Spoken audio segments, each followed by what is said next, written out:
Carpenter. We're here live. We're standing on the dike that I built in front of our pond. And it's a little bright out, even though it doesn't seem like that, so. I'm sorry about the lateness of this. If we panned around, you could see we're kind of in a cloud today. There's, that just happens when you're up in the Rocky Mountains of northern Idaho sometimes. So it's kind of exciting right now. The snow started to melt a little bit, as you can see, which is kind of cool. We're on the southern facing mountain. It's still, the ground is frozen right this moment because of the cloud cover, and it hasn't started to thaw out. But the hydraulic pressure is starting to come up in our spring. I don't know if you can hear in the background our little creek or our babbling brook, but I'm really excited about the projects that I'm gonna be able to do with that. I think like next year this time, instead of a generator, we'll be running on some hydropower and stuff. And so stay tuned for all that stuff. We're, planning on putting up a solar system and whatnot. We got some rocket videos coming out with Peltier heaters that charge batteries from running your rocket stove, so that in the winter time when we have way less light, you're running your wood stove and it's charging your solar system. And so it's kind of cool what we're doing. But anyways, that's why we're late, because we're in a cloud. We do have a lot of exciting things coming on videos that I've been editing to look forward to. Yeah, and the whole house build, right from the excavation to the underground plumbing into the septic system and the footings and the slab. That's one thing we're doing that you guys are going to be really excited about. We kind of wanted to put our money where our mouth is. We wanted to live in an Aircrete home that we built. And so on that last little video Melanie put out a couple days ago, I kind of gave you a drawing of what the home is going to look like. And boy, I'm doing it a certain way, and I'm doing it that way on purpose. I'm going to pour an inch of Aircrete over the whole floor, and then I'm going to staple into that PEX pipe back and forth, and that's going to be our thermal battery for our rocket stove.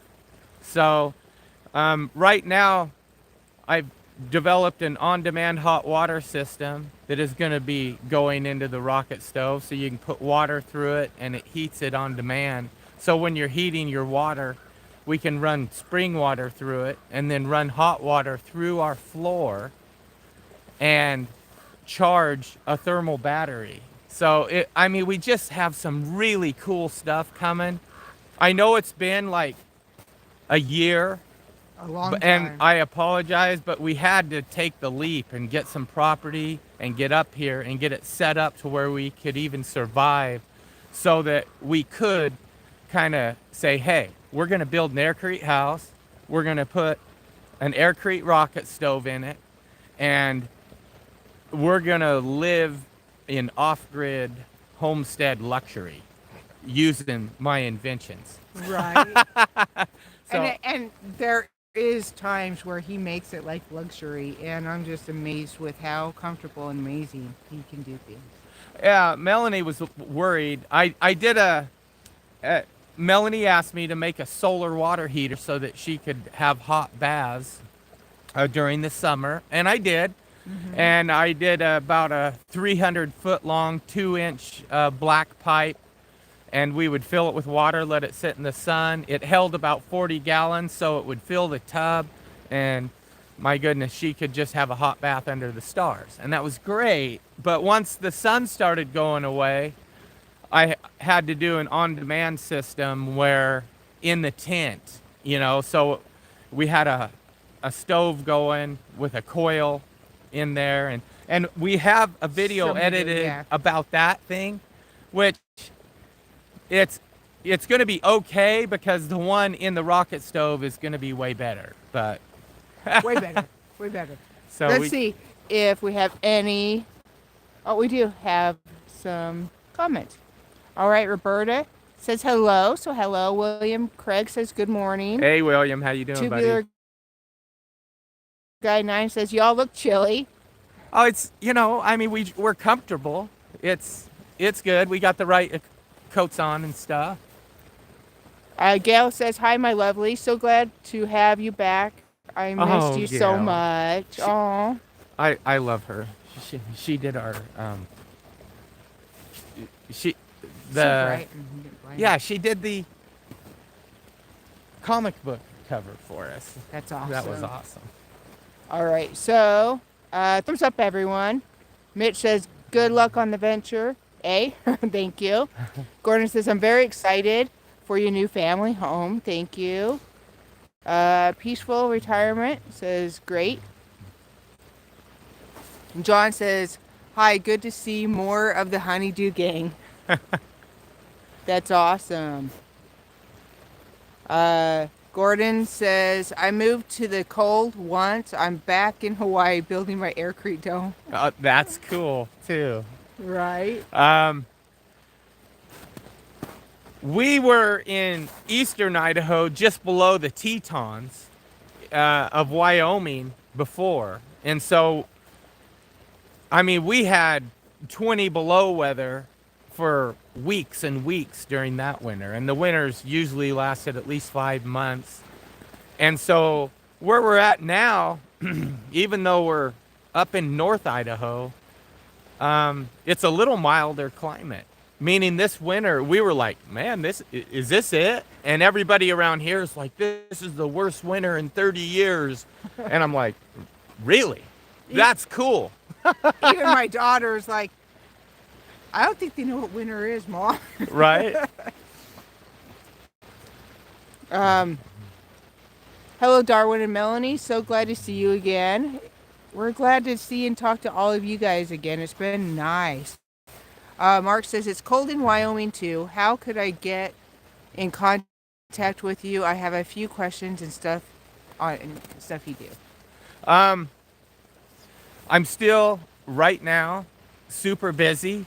So I haven't been doing a lot of correspondence with people like I have in the past. Right. When we came to this property, it was just absolutely raw land, and there were no springs developed and water running, and there was no road into it. There was no road into it, and it's taken more.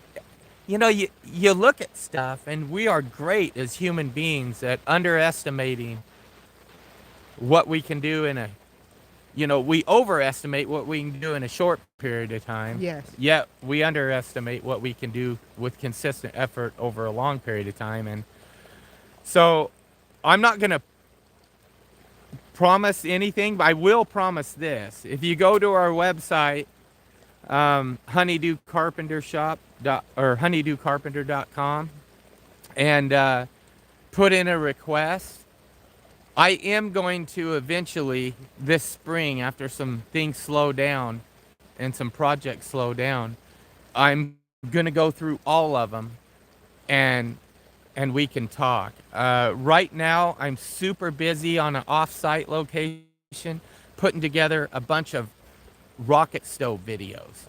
And it is so cool. I mean, the things that we're building and the attachments for the rocket stove, it's almost mind-blowing because it's stuff that I never understood. I met a guy up here who came from Washington State, and he had bought some property up here, and he met us down at the river in the park last summer, and he saw us and he recognized us. He had ordered all of my products, the foam mates and stuff, and it just so happened that he is kind of a computer genius. Like he talks in a completely different language than I do, But that's, software developer. extraordinaire, meaning he does all kinds of things, but he can write code in several different code languages and stuff like that. And so he's told me about these little processors that are credit card size, and they take almost no energy to run. You can run them with a Peltier generator or with a little teeny solar panel or whatever you want, and they'll charge a little battery. And anyways, we've got thermal couplers hooked up into different places under the stove, totally hidden. You can't even see them or whatnot, but they control the damper mechanism on the front face to make sure that and he programs parameters into it, and it tells it when the stove is running at its max efficiency, and it maintains it. It's like most stoves, after the heat coils and everything go bad, you still just have to babysit them. They're basically just a steel box with some fire brick in it, and you have to open and close the dampers by hand and babysit that stove to make sure it's running good. This one, you could just load it up, start it rocketing, and go to work, and it'll shut down and always run at max efficiency. I mean, he's got like CO2 and carbon monoxide sensors hooked into this thing, and we've put them at different places on the exhaust. It's crazy stuff that I never understood. So I've kind of partnered with him, and we're going to put out, and it's stuff that we're doing it DIY. I mean, I never understood it, but when he showed it to me, it totally made sense. And my goodness, it'll be something that anybody can do, you know? Well, I say that all the time. I'm sorry. The sun's coming out and I keep getting blinded. I'm having trouble seeing, baby. All right, let's. Mark Smith, it's cold in Wyoming. I think I read that one. I'm building an ICF house right now, and I completely understand how things take longer than we expect. Right. Hello from Russia. It's cold here too. Oh my gosh, I bet it's colder in Russia. Right. Wow. Yeah. I watch Good Simple Living. They're in Bonner's family. Oh, they are. Yes. They're awesome. They're up in North Idaho too, Yeah. you know. And there's a few people I follow up here in North Idaho, and that's when I did my research before we moved up. I knew that like water was like a numero uno. You know, that was the number one concern. You know, if you're going to buy a piece of raw land, you got to make sure that you can get some water.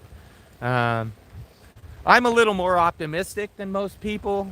I was like digging out this little spring, and I had a water witcher come up and say, there's a spring under here. And I dug down to it, and all I got was this little weep of water. All that I hired to do some bulldozer work, he's laughed at me, and he goes, dude, he goes, you ain't gonna get no water out of that. He goes, maybe enough for one thirsty dog. Well, he's eating his words now. I don't know if you can hear that little creek and babbling brook running in the background, but there's probably, I don't know, 300 gallons of milk. All right, would you be able to build some cave homes in the side of the mountain? You know what? One of the things we want to do is a hobbit home. Yes. It's like, without question, absolutely. We're also going to do smoke houses, you know, for smoking meat. We're going to do some underground geothermal, meaning they'll stay about 50 degrees year round. Root cellars and food preservation stuff. Yeah, I mean, our property drops in elevation over a third of a mile, about 300 feet. And so we've got mountains, and we got everything to work with in that capacity. I want to do a shipping container tiny home, and just a mobile tiny home, and a tiny home in the side of a hill. And I want to do different types of alternative construction systems, several Aircrete cabins, and I just want to show people what's possible, you know, in different situations. And so it's going to be fun times for the next few years. I'll tell you that. Good to see you guys back online. I'm all for off-grid luxury. We've been camping out in the money-hungry home house in Salt Lake City. I hope the upcoming videos finish the rocket stove plans. Thanks. Oh, yes. Okay. So the Yes. rocket stove plans,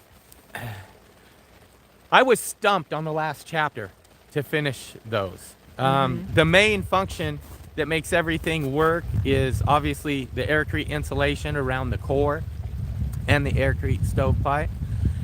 There's some alternative systems for the stovepipe that work just as efficiently, and I want to include those in the last chapter, as well as I want to give people these different options for, you know, for pellets and other things that they can do, as well as, man, this thing is beautiful now. Okay, so we've skinned it with some tile. Melanie hasn't even seen it. I've been working off-site. You know, she's here taking care of the homestead and the kids, and it's crazy. And I want to get that last chapter out to all the people who pre-bought it for sure. And it's going to be, I'm not stumped anymore about what direction I want to go with it. It's, I had writer's block. I was just stumped on how to finish it. It's basically finished to the point where I had it finished, but I wanted to take it to where I knew my imagination could take it to, and so Right. that's what we're doing. Right. All right. Anything else? Nope, that's it. All right. All right, well,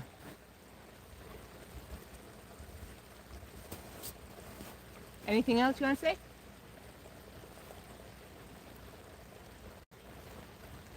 I guess not. yeah, All right. I can't think of anything really, but I just wanted to touch base with everybody, say, hey, we're still alive, and we love you all, and I can't wait to get started on some of these, you know, awesome projects. Right. All right, you guys have a great day, and we'll talk to you later. All right, love you guys. Bye. I can't see.